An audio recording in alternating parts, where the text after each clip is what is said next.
আসসালামু আলাইকুম। আমি আজ রান্না করব ট্যাংরা মাছ। এখানে আমি 250 গ্রাম পরিমাণ দেশি ট্যাংরা মাছ নিয়েছি। এগুলো আমি কেটে ধুয়ে পরিষ্কার করে নিয়েছি। এখন রান্না করার পালা। আমি প্রথমে কড়াইতে তেল দিয়ে তেল গরম হলে তার মধ্যে দিয়ে দেব পেঁয়াজ এবং কাঁচামরিচ কুচি। এগুলো দিয়ে একটু ভেজে নেব। আমি এগুলি লালচে করে ভাজবো না, পেঁয়াজটা জাস্ট নরম হবে, এভাবে আমি ভেজে নেব। পেঁয়াজটা যখন নরম হয়ে আসবে তখন আমি এর মধ্যে দিয়ে দেব একে একে বাটা মশলা। আমি প্রথমে দিয়ে দেব হাফ চামচ পরিমাণ আদা বাটা এবং হাফ চামচ পরিমাণ রসুন বাটা দিয়ে এগুলো একটু পেঁয়াজের সাথে ভেজে নেব। ততক্ষণ অবধি ভাজবো যতক্ষণ পর্যন্ত কাঁচা গন্ধটা না যাবে। যখন এগুলো ভাজা হয়ে যাবে তখন আমি এখানে দিয়ে দেব 1 চামচ পরিমাণ হলুদের গুঁড়া এবং 1 চামচ পরিমাণ লাল মরিচের গুঁড়ো দিয়ে এগুলো একটু ভেজে নেব। তারপর দিয়ে দেব লবণটা দিয়ে এগুলো একটু কষিয়ে নিয়ে তারপর আমি এখানে অ্যাড করে দেব সামান্য পরিমাণ গরম পানি দিয়ে আমি মশলাটা বেশ ভালো করে কষিয়ে নেব। মশলাটা মিশিয়ে নিয়ে তার নাড়াচাড়া দিয়ে মিশিয়ে নিয়ে আমি এটা ঢেকে দেব। আমি এটা 2 মিনিট এভাবে ঢেকে কষিয়ে নেব।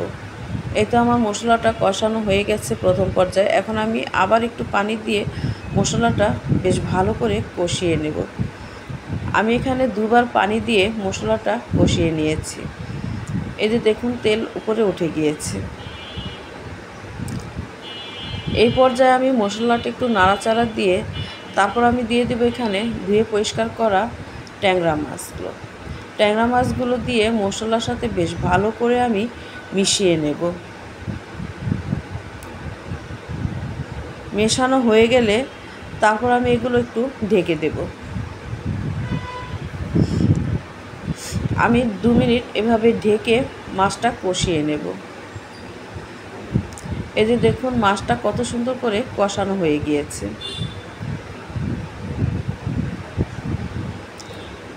মাছটা যখন কষানো হয়ে যাবে এ পর্যায়ে আমি অ্যাড করে দেব গরম পানি।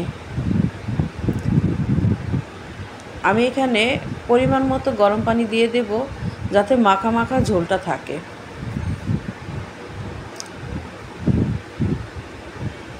তারপর মাছটা ভালো করে নাড়াচাড়া দিয়ে আমি আবার ঢেকে দেব। এইভাবে যদি ট্যাংরা মাছ রান্না করেন না তাহলে 1 প্লেট ভাত নিমেষেই শেষ হয়ে যাবে।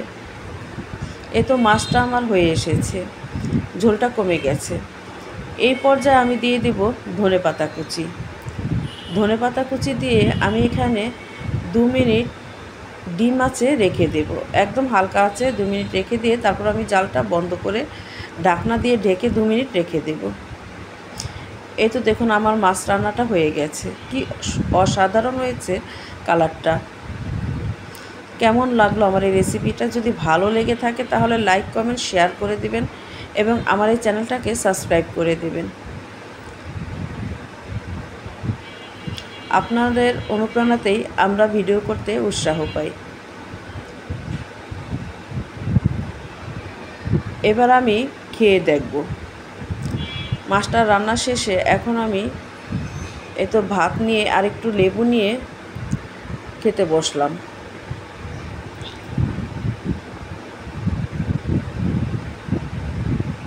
এই মাছের তরকারি আর যদি হয় গরম ভাত তাহলে অসাধারণ, জাস্ট ওয়াও।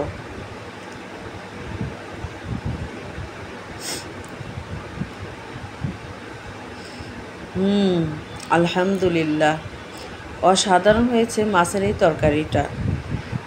এভাবে রান্না করে খেয়ে দেখবেন, খুব ভালো লাগে। সবার জন্য রইল অসংখ্য দোয়া এবং ভালোবাসা। আমার এই ভিডিওটা ধৈর্য ধরে দেখার জন্য সবাইকে রইল অসংখ্য ধন্যবাদ। আল্লাহ হাফেজ।